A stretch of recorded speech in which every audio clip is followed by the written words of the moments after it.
Thank you. Welcome, everyone. I'm glad you're here. The title of my message this morning, along with us thinking about what to give up for Lent, I decided to call this, Let's Give Up the Devil for Lent. Yeah! Okay. So this means I'm going to talk with you about something that unity does not believe in. Exactly, the devil.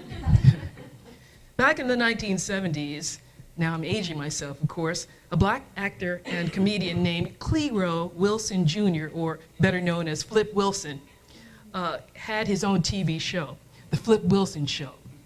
How many people remember saying, oh, okay, it was good, it was good. And the show received 11 Emmy Awards and won 2 of them.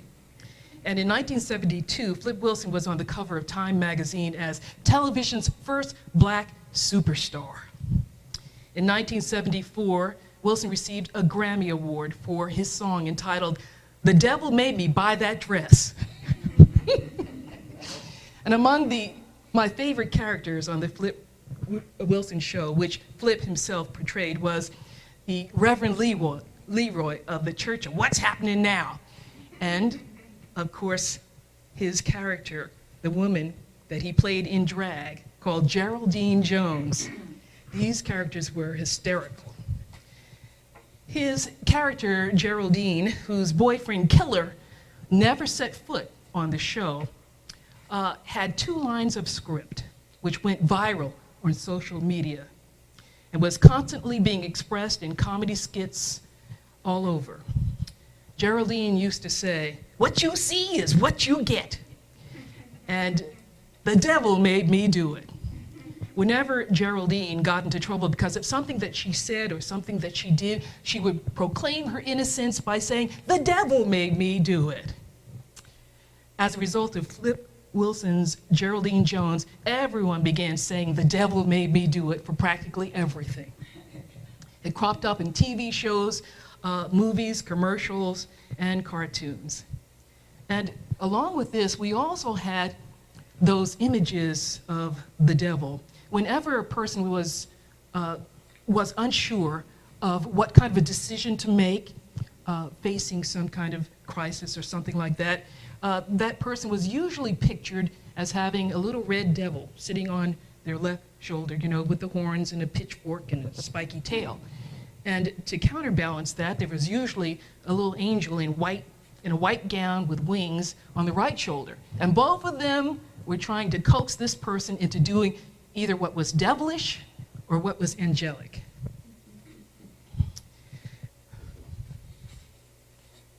Have you ever had to fight the devil? I'm going to share a story with you now, which actually, I think it proves my point that it's a good thing for us to give up the devil for Lent. An elderly couple went to see the doctor. It was time for the husband's yearly exam. And everything seemed to be going pretty well during the examination. At the end of the examination, the doctor handed the husband a jar and said, "I'd like you to bring in a semen sample tomorrow for the lab." And so the couple left, and the next day they come back, and the husband hands the doctor the empty jar. And the doctor says, "Well, what happened?" And the man said, "Well, I tried. I really did, okay? And my wife helped too. She used first one hand, then she used 2 hands, okay? Then she used her mouth. And he said, we even got the neighbor lady, Maisie, to come help. She used her knees, and she used her elbow." And the doctor said, "Wait a minute, wait. You mean you asked some neighbor lady to help you get this sample?" And he said, "Yep, sure did, and none of us could open that lid." All right. Where did your mind go with that, okay? The devil made you think that. And no, I don't know. I don't want to know where your mind went, okay? Because I'm sure the devil prompted you to think that way.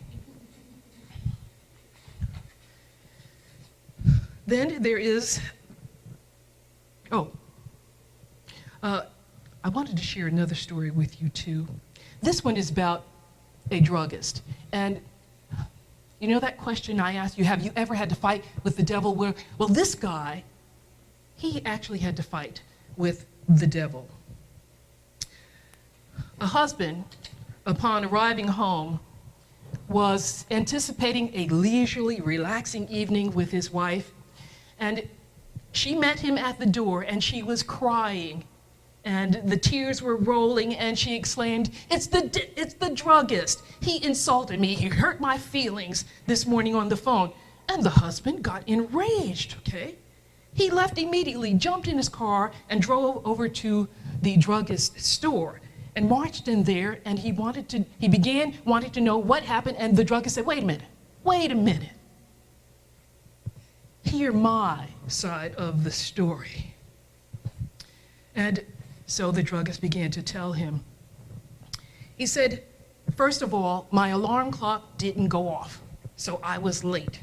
I was rushing, and I had to skip breakfast. And as I was leaving to go out the door, I realized I locked the house with my house keys and the car keys inside. So I had to break a window to get my keys. I was driving a little too fast on the highway, on the road to get here, and I got stopped and got a speeding ticket. I finally got here, and there was a horde of people waiting to get in. So I quickly set up shop and began serving the people, and I ran out of nickels in the cash drawer. So I got one of the, those round twos with the nickels, and I hit it on the edge of the tray, and the nickels spilled out all over the floor. So I got down on my hands and knees, and I'm picking up the nickels. And then when I raised up, I hit my head on the drawer that was still out. Well, this made me stagger backward, okay? And I staggered backward, and I hit the shelf, okay? And on this shelf, there were all these bottles of perfume. Well, half of them fell on the floor and broke. And that phone kept ringing the entire time. It kept ringing and ringing and ringing. And when I finally got a chance to get back there to answer that phone and all of this, it was your wife. And she wanted to know how to use a rectal thermometer. Well, I told her. This man was fighting the devil hard, okay? He was being impeded every step of the way with all kinds of things that he could never foresee happening. Well, this idea of there being an entity, a being called the devil or Satan, this has been around for a long time. It's a very foundational one. Even our master teacher, Jesus, the Bible tells us, was tempted by the devil to misuse his newly discovered spiritual gifts and powers for selfish ways. The Synoptic Gospels tell this story. This means that the book of Matthew, Mark, and Luke have this story. John does not include this story. And Jesus' temptation in the wilderness is given in the first chapter of Mark and in the fourth chapter of both Matthew and Luke. I'm going to relate to you the version in Matthew 4, 1 through 11. And it's printed in your bulletin here. But in other words, what happened was, immediately after Jesus was baptized by John the Baptist in the River Jordan, and you know the story, the heavens opened up and the doves were hovering, and this voice from heaven spoke out, "This is my beloved Son, in whom I'm well pleased," okay? And we see this light on Jesus. But immediately after this, it's interesting that the Spirit leads him to go into the wilderness to be tempted by the devil, telling us that this is a purposeful, intended experience that Jesus was to have. The Spirit led him there. So for 40 days and 40 nights, he fasted, and he was hungry. And so the devil comes to tempt him. The Bible calls the devil the tempter. In other places, it's called the adversary, the father of lies. And the first thing the devil does is tells Jesus to turn those stones into bread because he knows Jesus is hungry. And Jesus responds, in fact, to all of these temptations by quoting verses from the Hebrew scriptures. He's using affirmation and the word to combat or relegate Satan to the back step. So he says, "It is written, man should not live by bread alone, but by every word that proceeds from the mouth of God." You know, this may have seemed like a cop-out to the devil, so he tried again to tempt Jesus to use his spiritual gifts for a show of power. And this time, he takes Jesus to the holy city, and he takes him to the top of or pinnacle of a temple. And he says, "Now, you know, you're this special individual, this special expression of God.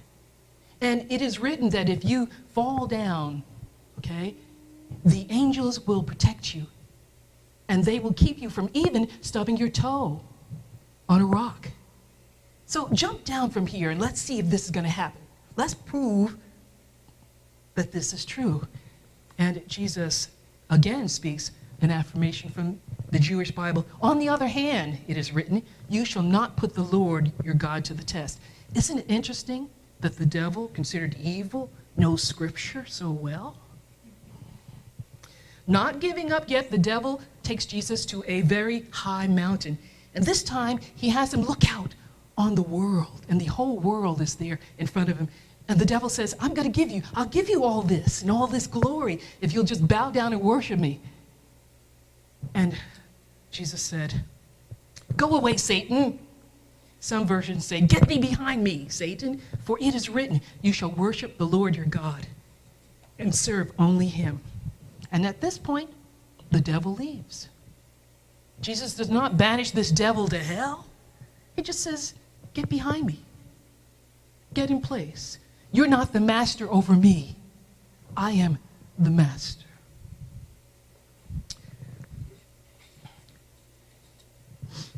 So if God is the only presence and power in our lives and in the universe, where does evil come from? Why do people suffer? If God is all powerful, why do we have this? If people suffer, is God a good God? And what was it that Jesus was battling with in the wilderness? And what was it that he was casting out from the people who came to heal him if there's no devil? So what's up with this? Our spiritual path called unity teaches that, again, there's only one presence and power. There is not a second entity, being, force for evil that is separate and apart from us, that is forcing us to hurt ourselves or others. We do not believe that the devil has personal form and that this entity can oppose God, who we know is all good, the source of all good. And we call this God divine love, or the higher power, the Holy Spirit, the Christ within, among other names. It's our unity understanding that the devil is the negativity which can be found in the human ego and the egoic mind when we give power to it, because it has no life or existence of its own, but we give this energy of negativity its power. We are not victims of our experiences. When we let the Christ in us be in charge of our lives, we can send the temptations, that is, the negative, devilish thoughts, devilish attitudes, devilish beliefs, devilish behaviors, and devilish reactions that we have to things, packing. Unity minister and teacher H. Emily Cady, in her classical unity book, Lessons in Truth, wrote that this, in fact, is the basic human condition. This is the cause of our unhappiness. I know the Buddha said that our unhappiness is caused by our attachment to things.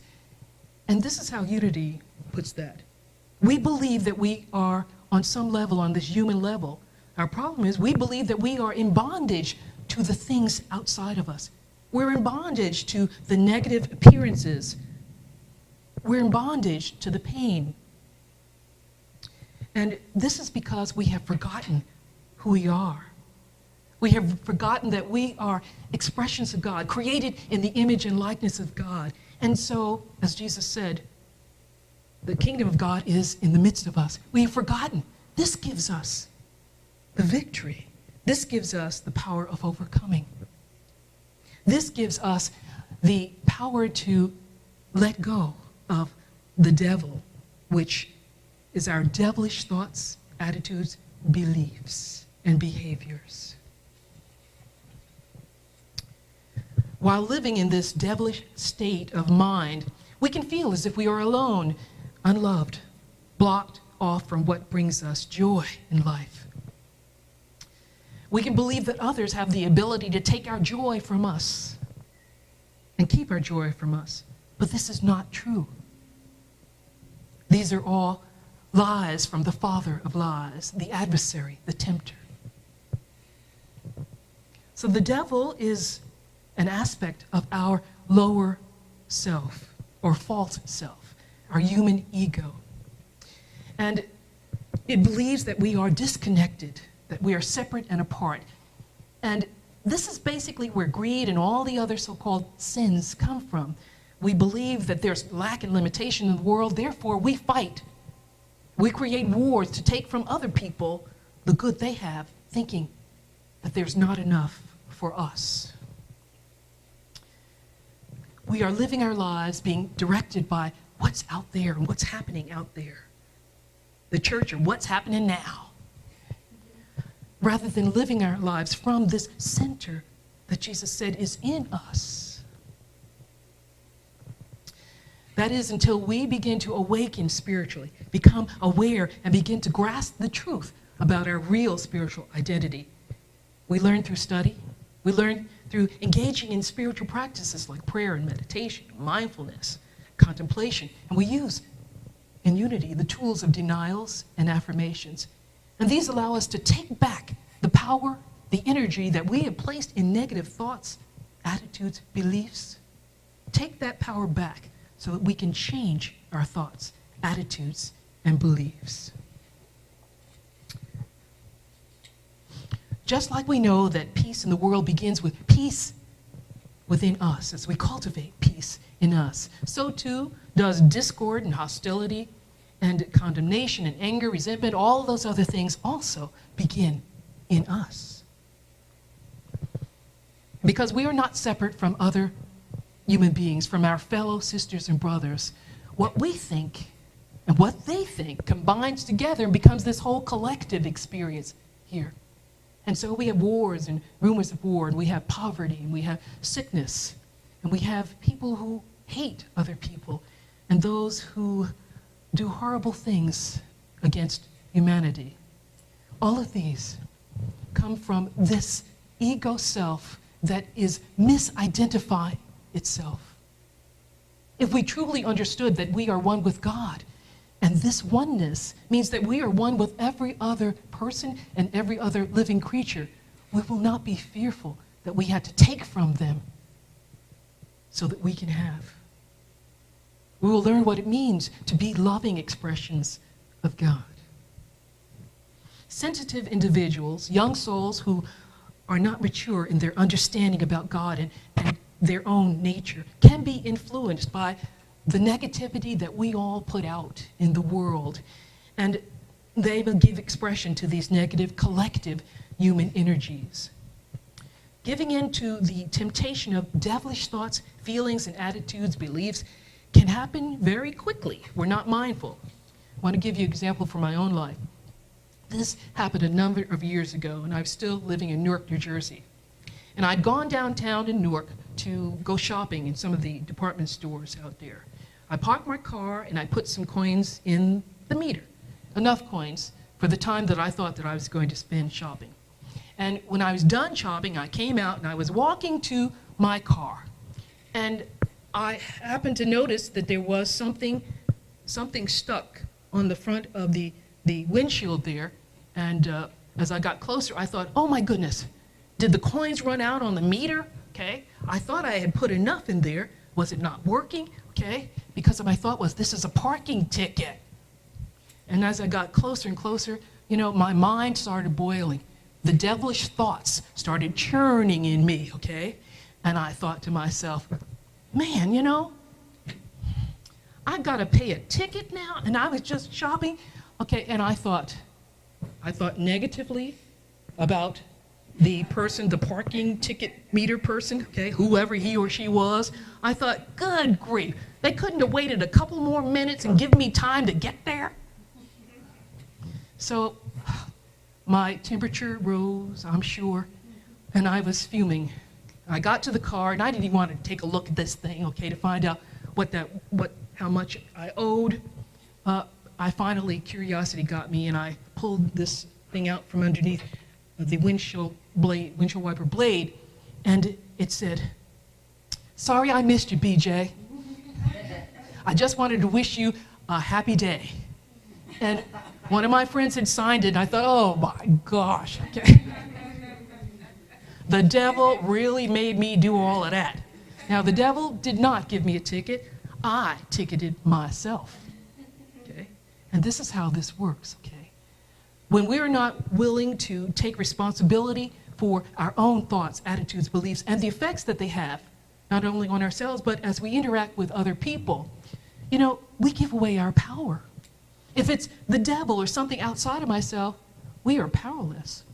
But when we realize that this is emanating from ourselves, we can change this. We can change this energy that we are putting out. And as we do that, we change the energy that comes back to us in our lives. I forgave myself and reminded myself that though I am spiritually perfect, created in the image and likeness of God, expressing love and all the qualities of God as the best as I can at any particular moment, humanly, I'm a work in process. It was a big lesson in not assuming the worst of things. It was a big lesson in not letting the devil of my own negative thinking lead me into actions which are fear or anger based. It means that, as the great cartoon character Pogo once said in a cartoon in 1972, we have seen the enemy, and it is us. We can give outer shape and form to our fears and our limitations, and we can build them up so strongly that they seem real, they seem powerful, they seem to have control over us. But this, again, is a lie of the tempter, the adversary. The devil in unity is considered those states of mind that we build in ourselves which seem to oppose the will of God for us. And we know that the will of God for us is good. It is light, it is love, it is joy, it is wholeness, all the things that we consider good. This is the will of God for us. So when we have thoughts that seem to mitigate this, that block this awareness and experience, this is the devil. And we can give up the devil for Lent.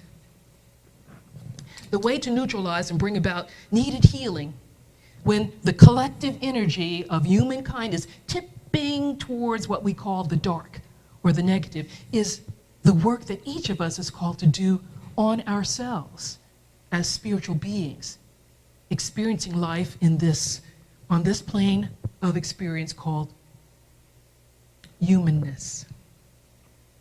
We are each called to work on our own thoughts, attitudes, beliefs, and behaviors. And the Bible tells us that we have been given the key to turn things around.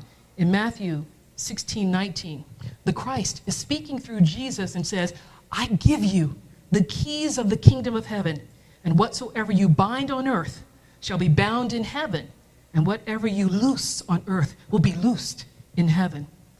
And what this means is that we establish what we experience here on earth, whatever we bind by holding on to in our thoughts. You know, the law of mind action that Unity has, it says, thoughts held in mind produce of their kind. Not just any old wish-washy, thoughts held, given energy, given our time, given our attention. Okay? The longer and longer it took me to get to my car, the more and more energy I was putting into those devilish thoughts. And so by the time I reached my destination, I was experiencing that quickly the effect of my negative thinking. It can happen that quick, but we can also change it that quick as well. So the Christ says that we have been given this key. We have been given the ability to bind, make firm those experiences that we desire to have, and the ability to let loose, or let go, release those experiences that do not bring us joy, that do not allow us to express more of that God presence in us. For truly, there is only one presence and one power in our lives, in the universe, God the good, omnipotence. Not God omnipotent, all-powerful, God all power. There can be no opposing force other than what we create. And this creation is temporary. It is impermanent. It is changeable. And herein lies our opportunity and our challenge to give up the devil for Lent and for life. Jesus knew about this. He knew about his connection to God, and he knew about our connection to God and each other. He latched onto this idea, and he knew it for the leper. He knew it for the paralyzed man. He knew it for the blind man, and he knew it for all of those who came to be healed and to be helped and to be guided and directed. And we are asked to know it for ourselves and to know it for others. The same Christ, or God's Spirit, which indwelled him, indwells us and all others. And when we truly understand this, we are booting the devil out of our lives too. God bless you. And we'll move into our meditation experience. Okay.